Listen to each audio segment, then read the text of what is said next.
Okay, 1 Samuel chapter 29 to hear this. So Saul is going up against another battle with the Philistines. The Philistines have brought David and his army with them as well. So Saul just got that revelation from the witch at Endor in the last chapter of that he's going to die and his sons are going to die. It's all going to turn bad, basically. And if you're like, witch of Endor, what are you talking about? Go watch chapter 28 to get the rest of that story as well.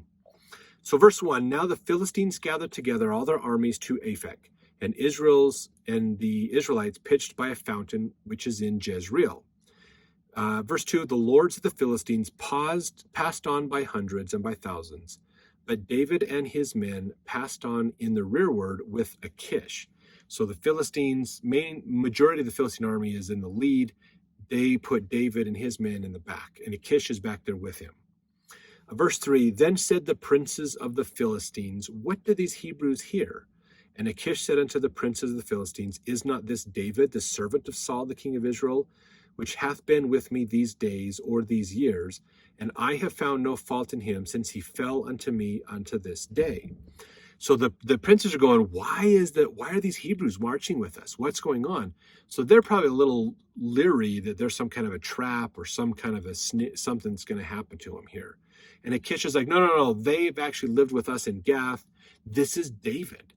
I mean, he slew Goliath. This is Saul's right-hand man who Saul hates. He is with us. The enemy of our enemy is our friend. Verse 4, and the princes of the Philistines were wroth with him, and the princes of the Philistines said unto him, make this fellow return, that he may go again to his place which thou hast appointed him. And let him not go down with us to battle, lest in the battle he be an adversary to us. For wherewith should he reconcile himself unto his master? And should it not be with the heads of these men?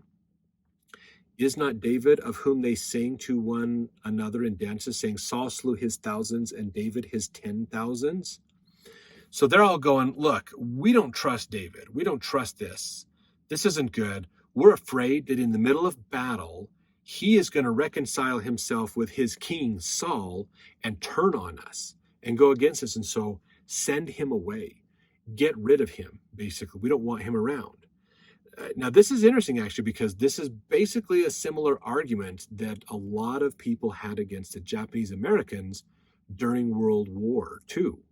This is why they did the Japanese internment camps, because in Japan, at that time especially, the ruler, the king of Japan, was also the spiritual leader of the Japanese religion, which I believe is Shinto. And so so that's the problem, is they said, well, the Japanese, if they believe in their God, then they should follow the leader of their God, which is the leader of Japan. We're at war with the leader of Japan. Therefore, they could turn, in order to be good religionists, might fight America from inside. We don't want that. So that was the accusation used to lock them all up. So that's part of that logic that they used to try to get them around, to not have them around anymore. They almost did it to the Germans. They almost did it to the Italians as well. But the Germans and Italians were wealthy parts of America and had influence, and so they didn't. It wasn't quite as spiritually connected as the Japanese were, but that was part of it. So kind of a similar story of what's going on with David here. They're going, look, David's a Jew. He is of the tribe of Israel. If he decides, hey, I need to obey what my king is telling me, we're dead. He's going to come in right behind us and wipe us out from behind. And this isn't going to bode well for us. So for military strategy, to make sure we can guarantee our own safety, he can't be here, basically.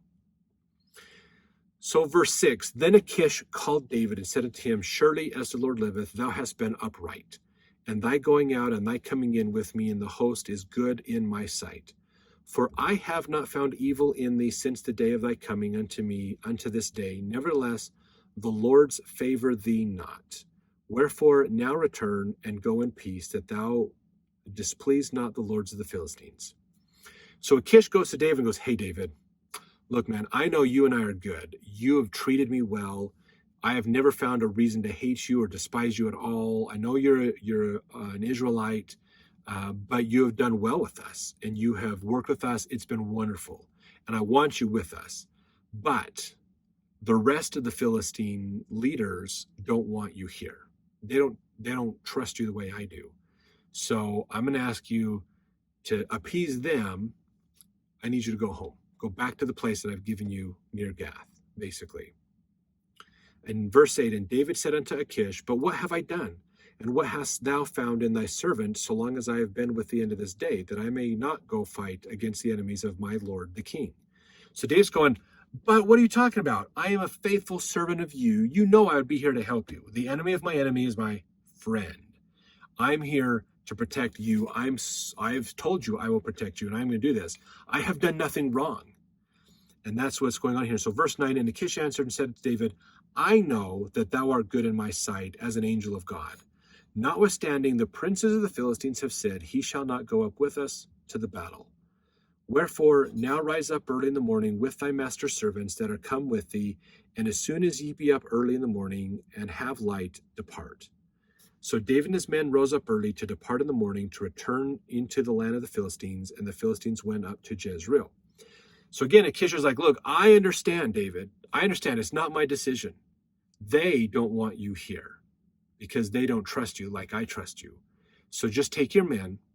Let's just save the peace. Just take your men and go back home, basically. At first light, just pick up in the morning and go so you can see your way when it's light and go. That's what you need to do. So let's jump to chapter 30 to see what happens next.